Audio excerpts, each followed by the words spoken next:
കഴിഞ്ഞ മാസം മേയർ ഒരു പ്രസ്താവന ഇറക്കിയിരുന്നു. ഓണം കഴിഞ്ഞാൽ കല്ലുത്തങ്കടവിലേക്ക് പാളയം പച്ചക്കറി മാർക്കറ്റ് മാറ്റും എന്നുള്ളത്. വിവിധ ട്രേഡ് യൂണിയനും അതുപോലെ തന്നെ അസോസിയേഷനും ഒരു അംഗീകാരമുള്ള ഇതിലാണല്ലോ ഇപ്പോൾ പ്രവർത്തിക്കുന്നത്. അപ്പം അത് രേഖാമൂലം അജണ്ട വെച്ചിട്ട് കത്ത് നൽകേണ്ടതല്ലേ? നല്ല രീതിയിൽ ഒരു 10 അരമണിക്കൂർ കൊണ്ട് തീരാവുന്ന പ്രശ്നമാണിത്. പട്ടിണി പാവങ്ങളുടെ പ്രശ്നങ്ങളിൽ നമ്മൾ പരിഹരിക്കപ്പെടണ്ടേ? ഞങ്ങൾ പട്ടിണിക്കിടരുതെന്ന് മാത്രമേ പറയാനുള്ളൂ. നമസ്കാരം. കോഴിക്കോട് പാളയം പച്ചക്കറി മാർക്കറ്റ് കല്ലുത്താൻ കടവിലെ പുതിയ സ്ഥലത്തേക്ക് മാറ്റുന്നതുമായി ബന്ധപ്പെട്ടുള്ള വിവാദങ്ങൾ ഏറെ നാളായി തുടർന്നുകൊണ്ടിരിക്കുകയാണ്. ഇപ്പോൾ ഇതുമായി ബന്ധപ്പെട്ടുകൊണ്ട് പുറത്തുവരുന്ന ഏറ്റവും പ്രധാനപ്പെട്ട വാർത്ത എന്ന് പറയുന്നത്, ഈ ഒരു വിഷയവുമായി ബന്ധപ്പെട്ടുകൊണ്ട് കോഴിക്കോട് കോർപ്പറേഷൻ മേയർ ഒരു സമവായ ചർച്ച വിളിച്ചിട്ടുണ്ടായിരുന്നു. നാളെയാണ്, അതായത് കൃത്യമായി പറഞ്ഞാൽ 29-ാം തീയതിയാണ് ഈ ചർച്ച നടക്കേണ്ടിയിരുന്നത്. എന്നാൽ തങ്ങളെ ഔദ്യോഗികമായി ഈ ചർച്ചയിലേക്ക് ക്ഷണിച്ചിട്ടില്ല എന്ന കാരണം ചൂണ്ടിക്കാണിച്ചുകൊണ്ട് സമരസമിതിയുടെ നേതാക്കൾ ഇന്ന് ഈ ഒരു ചർച്ച ബഹിഷ്കരിക്കുകയാണെന്ന് പ്രഖ്യാപിച്ചിരിക്കുകയാണ്. അതായത് ഈ സമരസമിതിയുടെ നേതാക്കളെ ആരെയും ഔദ്യോഗികമായി കത്ത് തന്ന് ഈ ഒരു ചർച്ചയിലേക്ക് ക്ഷണിച്ചിട്ടില്ല. മറ്റ് ചില സ്ഥാപിത താല്പര്യക്കാരെ മാത്രം ക്ഷണിച്ചുകൊണ്ട് ഒരു ചർച്ച നടത്തുന്നതിനും കണ്ണിൽ പൊടിയിടുന്നതിനും വേണ്ടിയാണ് കോഴിക്കോട് കോർപ്പറേഷന്റെ ഭാഗത്ത് നിന്ന് ശ്രമം ഉണ്ടായിരിക്കുന്നത് എന്നുള്ളതാണ് ഇപ്പോൾ സമരസമിതിയുടെ നേതാക്കൾ ആരോപിക്കുന്നത്. ഇപ്പോൾ ഈ വിഷയവുമായി ബന്ധപ്പെട്ട് നമ്മളോട് പ്രതികരിക്കുന്നത് ഈ സമരസമിതിയുടെ കൺവീനറും ട്രഷററുമാണ്. ഇപ്പോൾ മേയറുടെ ഭാഗത്ത് നിന്ന് ഇങ്ങനൊരു ചർച്ചയ്ക്ക് വിളിച്ചിട്ടും നിങ്ങളത് പോകേണ്ടെന്നുള്ള തീരുമാനത്തിലേക്ക് എത്തിയത് കാരണം? അതിൻ്റെ കാരണം ഞങ്ങൾ കഴിഞ്ഞ മാസം മേയർ ഒരു പ്രസ്താവന ഇറക്കിയിരുന്നു. ഓണം കഴിഞ്ഞാൽ കല്ലുത്തങ്കടവിലേക്ക് പാളയം പച്ചക്കറി മാർക്കറ്റ് മാറ്റും എന്നുള്ളത്. അത് ഞങ്ങൾ വളരെയധികം ഭയത്തിലാണ് ഞങ്ങൾ കണ്ട്. അപ്പം ഞങ്ങൾ മേയർ ഇന്നലാണ് മേയറെ പി എ ഞങ്ങളെ വിളിച്ചിട്ടുള്ളത്. വിളിച്ച സമയത്ത് ഞങ്ങൾ ചോദിച്ച് ആരാണ് വിളിക്കുന്നത്? മേയറെ പി ആണ്. ആരൊക്കെ വിളിച്ചിരിക്കുന്നു എന്ന് പറയുമ്പോൾ എല്ലാവരും വിളിച്ചിരിക്കുന്നു.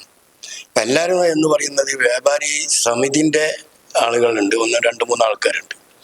ആ സമിതിൻ്റെ ആളുകൾ ഞങ്ങളപ്പുറമില്ല, സമരമുഖത്തില്ല. ഇവരെ മേയർ കോർപ്പറേഷന്റെ കൂടാണ്. അപ്പൊ അത്തരത്തിലുള്ള ആളുകളെ വിളിച്ച് ആ സദസ്സിൽ പങ്കെടുക്കുമ്പോൾ ഞങ്ങളെ കാര്യം ഞങ്ങൾക്ക് പറയാൻ സാധിക്കില്ല. ഇതിൻ്റെ മുമ്പുള്ള ഒരു ഭരണകൂടം അങ്ങനെ വിളിച്ചപ്പോൾ ഞങ്ങൾ പങ്കെടുത്തപ്പോൾ അവിടെ പ്രശ്നങ്ങൾ ഉണ്ടായിട്ടുണ്ട്. അത് ഉണ്ടാവണ്ട എന്നുള്ളൊരു അടിസ്ഥാനത്തിലാണ് ഞങ്ങൾ പറയുന്നത്. ഞങ്ങളെ മാത്രം സർവകക്ഷി യോഗത്തിൽ കോർഡിനേഷൻ കമ്മിറ്റിന് ലെറ്റർ തന്ന് ഞങ്ങളെ വിളിക്കുക, ഞങ്ങൾ പോകാൻ തയ്യാറാണ്. ക്ഷണിച്ചിട്ടില്ല, ഔദ്യോഗികമായിട്ട് ക്ഷണിച്ചില്ല. മേയർ ഫോണിൽ കൂടി സംസാരിച്ചെന്നല്ലാതെ ഒരു അജണ്ട വെച്ചിട്ട് സാധാരണ സ്വാഭാവികമായിട്ടും വിവിധ ട്രേഡ് യൂണിയനും അതുപോലെ തന്നെ അസോസിയേഷനും ഒരു അംഗീകാരമുള്ള ഇതിലാണല്ലോ ഇപ്പോൾ പ്രവർത്തിക്കുന്നത്. അപ്പം അത് രേഖാമൂലം അജണ്ട വെച്ചിട്ട് കത്ത് നൽകേണ്ടതല്ലേ? അതാണ് ഞങ്ങളെ ചോദ്യമുള്ളത്. ആ അജണ്ട വെച്ച് തന്നു കഴിഞ്ഞാൽ ഞങ്ങൾ എന്തായാലും തീർച്ചയായിട്ടും പോകും. ഞങ്ങൾ മാത്രമാണല്ലോ. അതല്ലാതെ ഞങ്ങളെ സദസ്സിൽ സമരത്തിൽ ഇല്ലാത്ത ആളുകൾ അങ്ങോട്ട് പോകണമെന്ന് ആഗ്രഹിക്കുന്ന 2-3 കച്ചവടക്കാരെ ഇതിൽ ഞങ്ങൾക്ക് അങ്ങനെ ഇരിക്കാൻ താല്പര്യമില്ല എന്നുള്ളത്. ഞങ്ങൾ അങ്ങനെയാണ് കരുതുന്നത്. അങ്ങനെ അല്ലെങ്കിൽ ഈ വിഷയം തീർക്കണം എന്നുള്ളൊരു ചിന്ത അവർക്ക് ഉണ്ടെങ്കിൽ അവരെ ഞങ്ങൾക്ക് ലെറ്റർ തന്നു. ഞങ്ങൾ മാത്രമല്ലേ MLA അതുപോലെ തന്നെ ജില്ലയിലെ പാർട്ടി സംവിധാനത്തിൽ പ്രവർത്തിക്കുന്ന പാർട്ടി നേതാക്കളും വിളിക്കുള്ളൂ. ഇത് കഴിഞ്ഞ 2 ആഴ്ച മുമ്പ് പാർട്ടി നേതാക്കളെ വിളിച്ചവർ എല്ലാ പാർട്ടിൻ്റെയും, അതിൽ BJP മാത്രം വിട്ടുന്നു.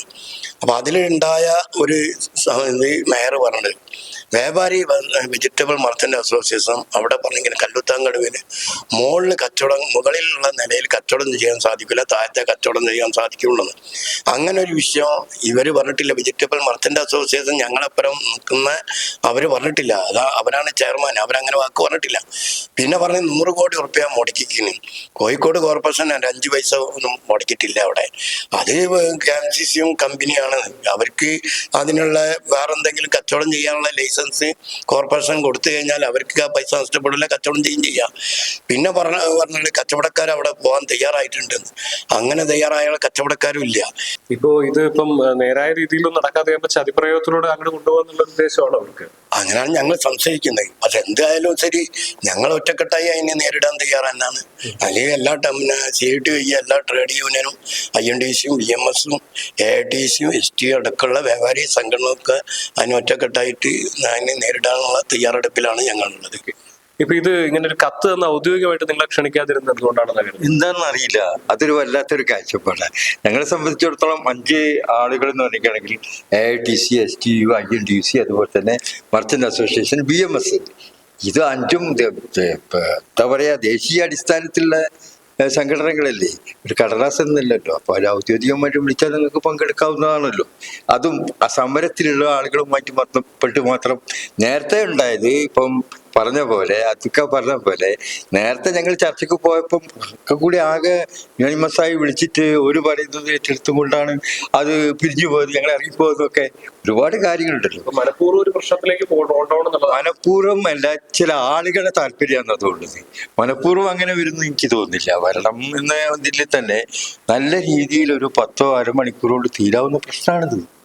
തൊഴിലാളികളുടെ ഒപ്പം തന്നെ നമ്മൾ നിൽക്കേണ്ടി. ചുമട്ട് തൊഴിലാളി അതിന് പിന്നെ ഞാൻ പ്രതിദാനം ചെയ്യുന്നത് നമ്മൾ വഴിയോര കച്ചവടക്കാരാണ്.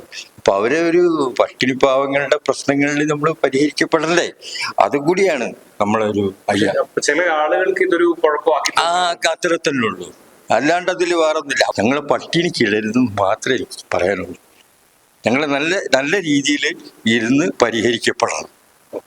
ഇവിടെ തന്നെ പുനഃസ്ഥാപിക്കാം, അതിനുള്ള സ്ഥലമുണ്ട്, ഞങ്ങൾ ചൂണ്ടിക്കാണിക്കാം, എല്ലാ കാര്യത്തിലും ഞങ്ങൾ റെഡിയാണ്. ഞങ്ങളൊരു കടലാസ് പോലെ ആക്കരുത്. ഞങ്ങളൊരു 5 സംഘടനകൾ 6 സംഘടനകളുള്ളതല്ലേ. അപ്പോൾ ഔദ്യോഗികമായിട്ട് വിഷയം എന്താണോ, മാർക്കറ്റ് വിഷയമാണെങ്കിൽ അത് അജണ്ട വെച്ച് നമുക്ക് സംസാരിക്കാം. അതിൽ മറ്റുള്ള ആളുകൾ എന്താണെന്ന് വെച്ചാൽ വരാത്തത് എന്തുകൊണ്ടാണെന്ന് വെച്ചാൽ എനിക്ക് നേരത്തെ ഒരു അനുഭവം ഉണ്ടെന്ന് ഇപ്പോൾ സായി പറഞ്ഞു, അതുകൊണ്ട് മാത്രമാണ് ഇത്രയും കാര്യങ്ങൾ. സമരസമിതിയുടെ നേതാക്കൾ പറയുന്നതനുസരിച്ച് ഔദ്യോഗികമായ യാതൊരു ക്ഷണവും തങ്ങൾക്ക് ഈ ചർച്ചയിലേക്ക് ലഭിച്ചിട്ടില്ല. മറിച്ച് ഒരാൾ വിളിച്ച് ഇത്തരത്തിലൊരു ചർച്ചയുണ്ട്, പങ്കെടുക്കണമെന്ന് പറയുക മാത്രമാണ് ചെയ്തിട്ടുള്ളത്.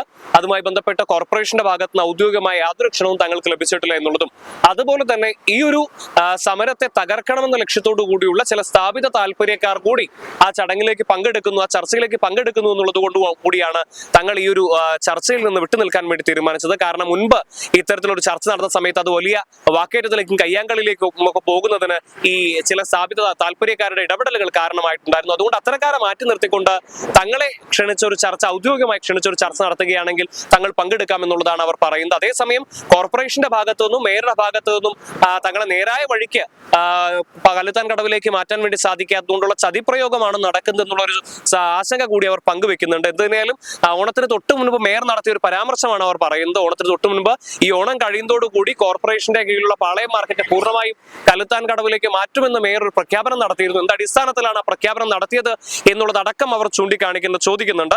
എന്തു തന്നെയായാലും തങ്ങൾ ഒരു ഇത്തരത്തിൽ പാളയം മാർക്കറ്റ് നിലനിർത്തിക്കൊണ്ടുള്ളതല്ലാതെ മറ്റു യാതൊരു സമവായത്തിനും തങ്ങളില്ല എന്നുകൂടി വ്യക്തമാക്കുകയാണ് ഈ സമരസമിതിയുടെ നേതാക്കൾ.